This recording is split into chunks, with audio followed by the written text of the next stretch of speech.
முக்கிய செய்திகள். மத்தியில் ஆட்சியை பிடிக்கப் போவது யார்? சற்று நேரத்தில் தொடங்குகிறது வாக்கு எண்ணிக்கை. வாக்கு எண்ணிக்கையின் போது யாருக்கும் அச்சப்படக்கூடாது. அரசு ஊழியர்களுக்கு மல்லிகார்ஜுன கார்கே அறிவுறுத்தல். முடிவுகளை அறிவிப்பதில் பிரச்சனை ஏற்பட்டால் உடனடியாக தலையிட வேண்டும். குடியரசுத் தலைவர் உச்சநீதிமன்றத்திற்கு முன்னாள் நீதிபதிகள் கடிதம். சத்தீஸ்கர் மாநிலத்தில் வாக்குப்பதிவு இயந்திரங்கள் மாற்றம். ஆதாரங்களுடன் முன்னாள் முதலமைச்சர் குற்றச்சாட்டு. விஜய் மல்லையா, முகுல் சோக்ஷி, நிரவ் மோடி வெளிநாடு தப்பியோட்டம். அமலாக்கத்துறையின் தோல்வியே காரணம் என மும்பை நீதிமன்றம் குற்றச்சாட்டு.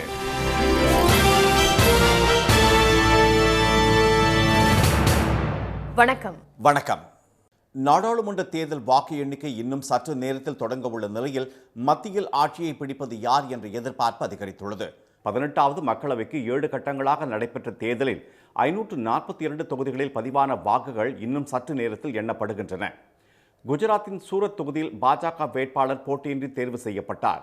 542 தொகுதிகளில் போட்டியிட்ட 797 பெண்கள் உட்பட 8360 வேட்பாளர்கள் களமிறங்கிய இந்த தேர்தலுடன் தமிழகத்தின் விளவங்கோடு சட்டப்பேரவை தொகுதி, ஆந்திரா மற்றும் ஒடிசா சட்டப்பேரவை தேர்தலில் பதிவான வாக்குகளும் எண்ணப்படுகின்றன.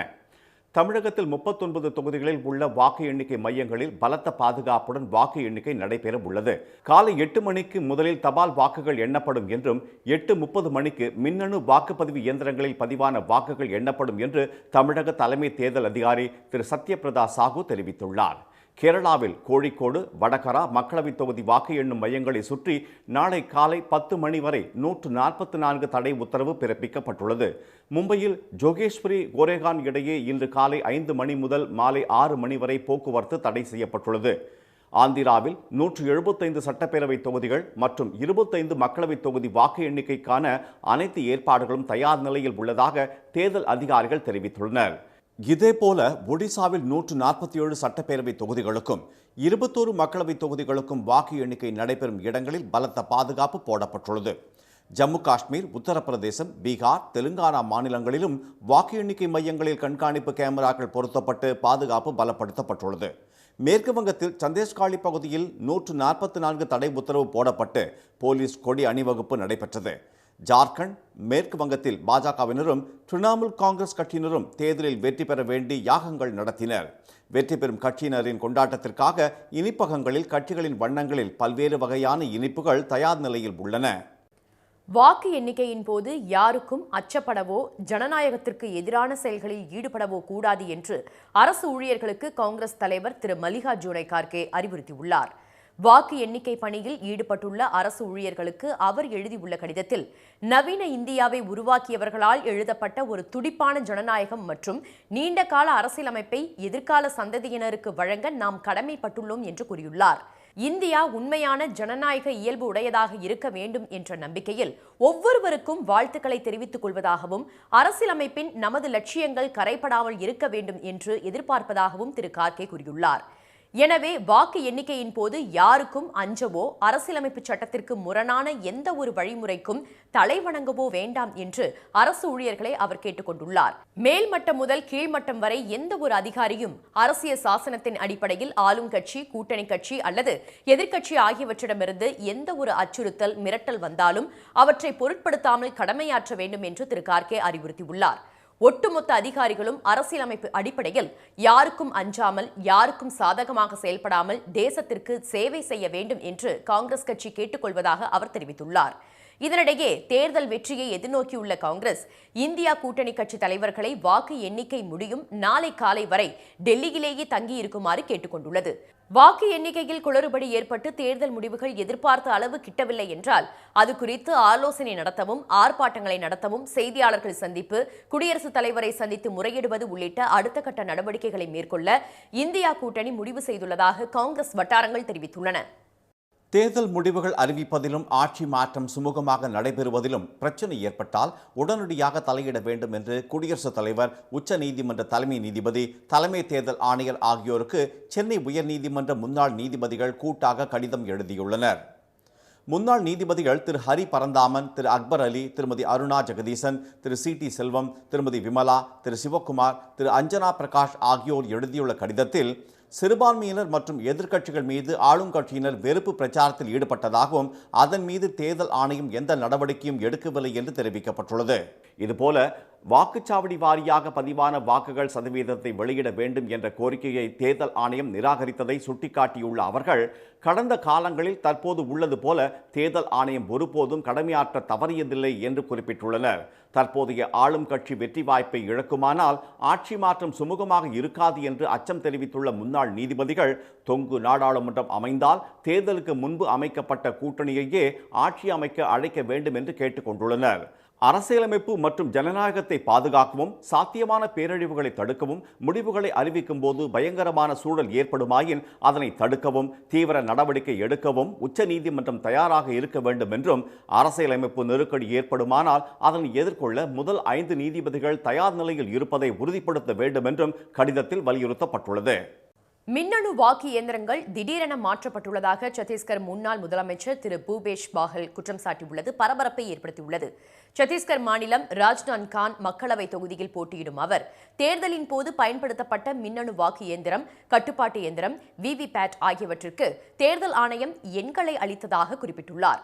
ஆனால் வாக்குப்பதிவு முடிந்த பிறகு படிவம் 17C அந்த மின்னணு வாக்குப்பதிவு இயந்திரங்களின் எண்கள் மாற்றப்பட்டுள்ளதாக ஆதாரங்களுடன் எக்ஸ் தளத்தில் குற்றம் சாட்டியுள்ள திரு பூபேஷ் பாகல், பல இடங்களில் எண்கள் மாற்றப்பட்டுள்ளதால் இதுபோன்ற செயல் ஆயிரக்கணக்கான வாக்குகளில் தாக்கத்தை ஏற்படுத்தும் என்று குறிப்பிட்டுள்ளார்.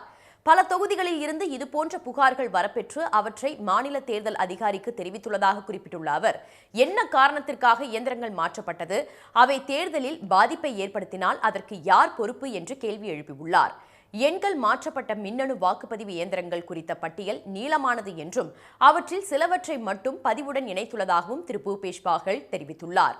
இதனிடையே எதிர்க்கட்சியை சேர்ந்தவர்கள் வாக்கு எண்ணிக்கையில் பங்கேற்பதை தடுக்கும் வகையில் அவர்களை போலீசாரும் மாவட்ட நிர்வாகமும் வீட்டிலேயே தடுத்து நிறுத்தியுள்ளதாக சமாஜ்வாதி கட்சித் தலைவர் திரு அகிலேஷ் யாதவ் எக்ஸ் தளத்தில் குற்றம் சாட்டியுள்ளார். உச்சநீதிமன்றம், தேர்தல் ஆணையம், உத்தரப்பிரதேச போலீசார் உடனடியாக தலையிட்டு நடவடிக்கை எடுக்க வேண்டும் என்று அவர் வலியுறுத்தியுள்ளார். பல்லாயிரம் கோடி ரூபாய் கடனை திருப்பி செலுத்தாமல் மோசடி செய்த தொழிலதிபர்கள் விஜய் மல்லையா, முகுல் சோக்ஷி, நிரவ் மோடி ஆகியோர் வெளிநாடு தப்பிச் சென்ற விவகாரத்தில் மத்திய விசாரணை அமைப்புகளுக்கு மும்பை சிறப்பு நீதிமன்றம் கண்டனம் தெரிவித்துள்ளது. அமலாக்கத்துறை விசாரணையில் உள்ள வியோமேஷ் ஷா என்பவர் தொழில் நிமித்தமாக வெளிநாடு செல்ல தனது ஜாமீன் நிபந்தனைகளை தளர்த்த கோரி மும்பையில் உள்ள சட்டவிரோத பண பரிமாற்ற தடை சட்ட சிறப்பு நீதிமன்றத்தில் மனு தாக்கல் செய்திருந்தார். இந்த வழக்கு நீதிபதி எம்ஜி தேஷ்பாண்டே முன்னிலையில் விசாரணைக்கு வந்தது.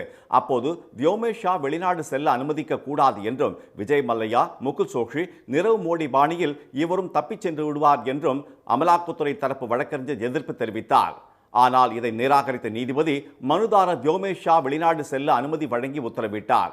மேலும் விஜய் மல்லையா, முகுல் சோக்ஷி, நிரவ் மோடி உள்ளிட்டோர் வெளிநாட்டுக்கு தப்பிச் சென்றதில் அமலாக்கத்துறை உள்ளிட்ட மத்திய விசாரணை அமைப்புகளின் தோல்வியே காரணம் என்றும், குற்றவாளிகள் உரிய நேரத்தில் கைது செய்யப்படாததே முக்கிய காரணம் என்றும் நீதிபதி குறிப்பிட்டார்.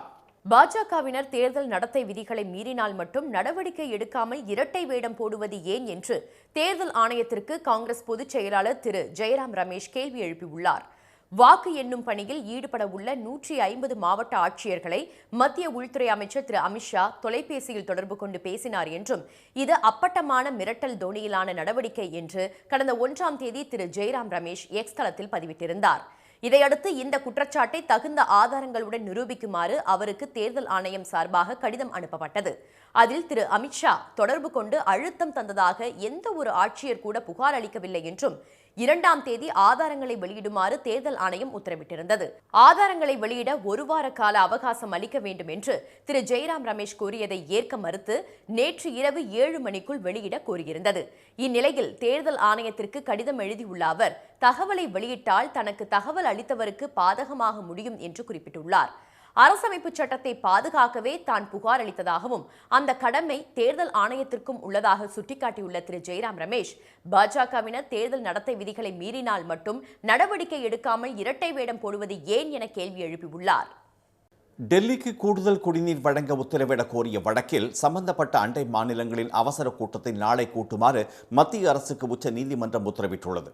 தலைநகர் டெல்லியில் வரலாறு காணாத வகையில் உச்சகட்ட வெப்ப அலை வீசும் நிலையில் நிலத்தடி நீர்மட்டம் வெகுவாக குறைந்து கடும் குடிநீர் பஞ்சம் ஏற்பட்டுள்ளது.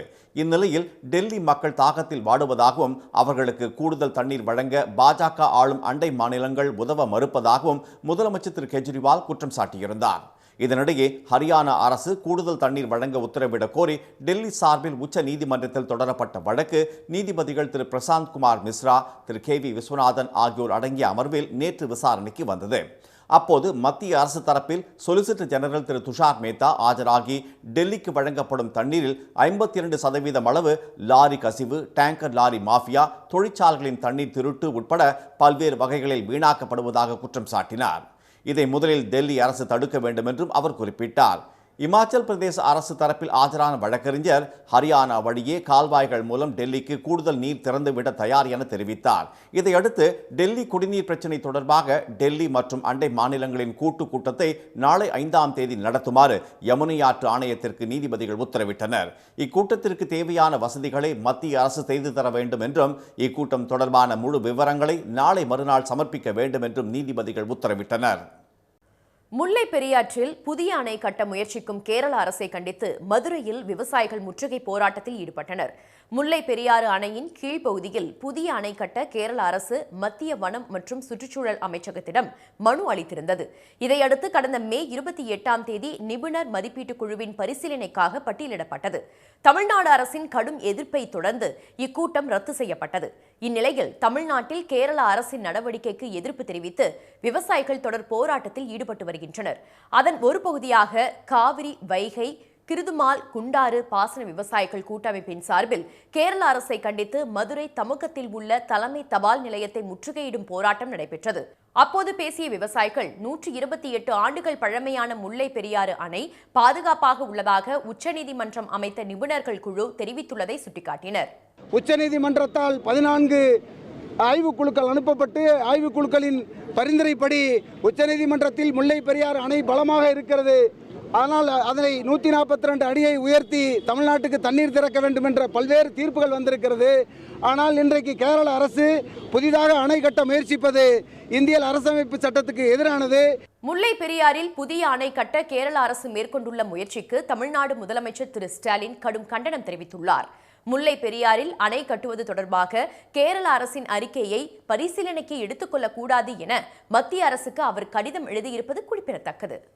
தாம்பரம் ரயில் நிலையத்தில் 4 கோடி ரூபாய் சிக்கிய வழக்கில் விசாரணைக்கு அழைத்தால் நேரில் ஆஜராகுமாறு தமிழ்நாடு பாஜக அமைப்பு செயலாளர் திரு கேசவ விநாயகத்திற்கு சென்னை உயர் நீதிமன்றம் உத்தரவிட்டுள்ளது. மக்களவைத் தேர்தல் நடத்தை விதிகள் அமலில் இருந்த கடந்த ஏப்ரல் 6ஆம் தேதி தாம்பரம் வந்த நெல்லை எக்ஸ்பிரஸ் ரயிலில் 4 கோடி ரூபாய் பணம் சிக்கியது. இது தொடர்பாக நெல்லை பாஜக வேட்பாளர் நயினார் நாகேந்திரனுக்கு நெருக்கமான 3 கைது செய்யப்பட்டனர். வழக்கு விசாரணை சிபிசிஐடி போலீசுக்கு மாற்றப்பட்ட நிலையில் திரு கேசவ விநாயகம் நேரில் ஆஜராகி விளக்கம் அளிக்க சிபிசிஐடி போலீசார் சம்மன் அனுப்பியிருந்தனர். ஆனால் இந்த சம்மனை ரத்து செய்ய கோரி அவரது தரப்பில் சென்னை உயர் நீதிமன்றத்தில் மனு தாக்கல் செய்யப்பட்டது. இந்த வழக்கு நீதிபதி ஜி ஜெயச்சந்திரன் முன்பு நேற்று விசாரணைக்கு வந்தபோது மனுதாரர் தரப்பில் ஆஜரான வழக்கறிஞர் திரு வி ராகவாச்சாரி வழக்கில் எந்த தொடர்பும் இல்லாத நிலையில் சம்மன் அனுப்பப்பட்டுள்ளதாக கூறினார். வழக்கு பதிவு செய்தது சட்டவிரோதம் என்றும் அவர் வாதிட்டார். அப்போது குறுக்கிட்ட நீதிபதி வழக்கு பதிந்தது எப்படி சட்டவிரோதம் என கூற முடியும் என கேள்வி எழுப்பியதுடன் விசாரணைக்கு அழைத்தால் செல்ல வேண்டும் என்று கேசவ விநாயகத்திற்கு உத்தரவிட்டார். தொடர்ந்து சிபிசிஐடி சார்பில் பதிலளிக்க கால அவகாசம் கோரப்பட்டதை அடுத்து வழக்கு விசாரணையை வரும் 6ஆம் தேதி ஒத்திவைத்தார். செல்ல பிராணிகள் பராமரிப்பு மையங்களுக்கென தனி விதிமுறைகளை வகுக்க கோரிய விண்ணப்பத்தை 8 வாரங்களில் பரிசீலித்து தகுந்த உத்தரவு பிறப்பிக்க தமிழக அரசுக்கு சென்னை உயர்நீதிமன்றம் உத்தரவிட்டுள்ளது. திருவேற்காடு பகுதியைச் சேர்ந்த விலங்குகள் நல ஆர்வலரான ஆண்டனி கிளமெண்ட் ரூபன் என்பவர் தாக்கல் செய்திருந்த மனுவில் வீடுகளில் செல்ல பிராணிகளை வளர்ப்போர் விடுமுறை அல்லது தொழில் காரணமாக வெளியூர்களுக்கு செல்லும் போது வளர்ப்பு பிராணிகளை பராமரிப்பு மையங்களில் குறிப்பிட்ட கட்டணம் செலுத்தி அங்கு சேர்த்துவிட்டு செல்வதாக தெரிவிக்கப்பட்டுள்ளது. தமிழகம் உள்பட நாடு முழுவதும் பல்வேறு இடங்களில் முறைப்படுத்தப்படாத செல்ல பிராணிகள் பராமரிப்பு மையங்கள் செயல்பட்டு வருவதாக மனுவில் குறிப்பிட்டுள்ள அவர் முறையான தகுதியில்லாத நபர்களை பராமரிப்பாளர்களாக நியமிக்கப்பட்டுள்ள இந்த மையங்களில் பிராணிகள் உரிய முறையில் பராமரிக்கப்படாமல் சில நேரங்களில் அவை இறந்து விடுவதாக கூறியுள்ளார். வர்த்தக நோக்கில் செயல்படும் இதுபோன்ற மையங்களை ஆய்வு செய்த பிறகே அவற்றுக்கு ஒப்புதல் வழங்க வேண்டும் என்று வாதிட்ட திரு ரூபன் இதுபோன்ற மையங்களை முறைப்படுத்துவதற்காக பிரிட்டனில் கடந்த 2018ஆம் ஆண்டு விதிமுறைகள் வகுக்கப்பட்டுள்ளதாகவும் அதேபோல இந்தியாவிலும் செல்ல பிராணிகள் பராமரிப்பு மையங்களை முறைப்படுத்த தனி விதிமுறைகளை வகுக்க கோரி மத்திய மாநில அரசுகளுக்கு மனு அனுப்பியுள்ளதாக தெரிவித்துள்ளார். அந்த மனு மீது இதுவரை எந்த நடவடிக்கையும் எடுக்கப்படவில்லை என்று சுட்டிக்காட்டியுள்ள அவர், மிருக வதை தடை சட்ட பிரிவுகளின் கீழ் செல்ல பிராணிகள் பராமரிப்பு மையங்களுக்கென தனி விதிமுறைகளை வகுக்க தமிழக அரசுக்கு உத்தரவிட வேண்டும் என மனுவில் கோரியிருந்தார். இந்த மனுவை விசாரித்த பொறுப்பு தலைமை நீதிபதி திரு ஆர் மகாதேவன், நீதிபதி திரு முகமது ஷபீக் ஆகியோர் மனுதாரரின் கோரிக்கை மனுவை பரிசீலித்து 8 வாரங்களில் தகுந்த உத்தரவு பிறப்பிக்குமாறு தமிழக அரசுக்கு உத்தரவிட்டு வழக்கை முடித்து வைத்துள்ளனர். மீண்டும் முக்கிய செய்திகள். நாடாளுமன்ற தேர்தல் வாக்கு எண்ணிக்கை தொடங்கிய நிலையில் மத்தியில் ஆட்சியை பிடிப்பது யார் என்ற எதிர்பார்ப்பு அதிகரித்துள்ளது. வாக்கு எண்ணிக்கையின் போது யாருக்கும் அச்சப்படவோ ஜனநாயகத்திற்கு எதிரான செயல்களில் ஈடுபடவோ கூடாது என்று அரசு ஊழியர்களுக்கு காங்கிரஸ் தலைவர் மல்லிகார்ஜுன கார்கே அறிவுறுத்தியுள்ளார். தேர்தல் முடிவுகள் அறிவிப்பதிலும் ஆட்சி மாற்றம் சுமூகமாக நடைபெறுவதிலும் பிரச்சனை ஏற்பட்டால் உடனடியாக தலையிட வேண்டும் என்று குடியரசுத் தலைவர், உச்சநீதிமன்ற தலைமை நீதிபதி, தலைமை தேர்தல் ஆணையர் ஆகியோருக்கு சென்னை உயர்நீதிமன்ற முன்னாள் நீதிபதிகள் கூட்டாக கடிதம் எழுதியுள்ளனர். இத்துடன் இந்த செய்திகள் நிறைவடைகின்றன. மீண்டும் சன் டிவியில் செய்திகள் மாலை 6 மணிக்கு. செய்திகளை உடனுக்குடன் தெரிந்து கொள்ள சன் நியூஸ் தொலைக்காட்சியை பாருங்கள். வணக்கம். வணக்கம். உடனுக்குடன் செய்திகளை தெரிந்து கொள்ள சன் நியூஸ் பெல் ஐகானை கிளிக் பண்ணுங்க.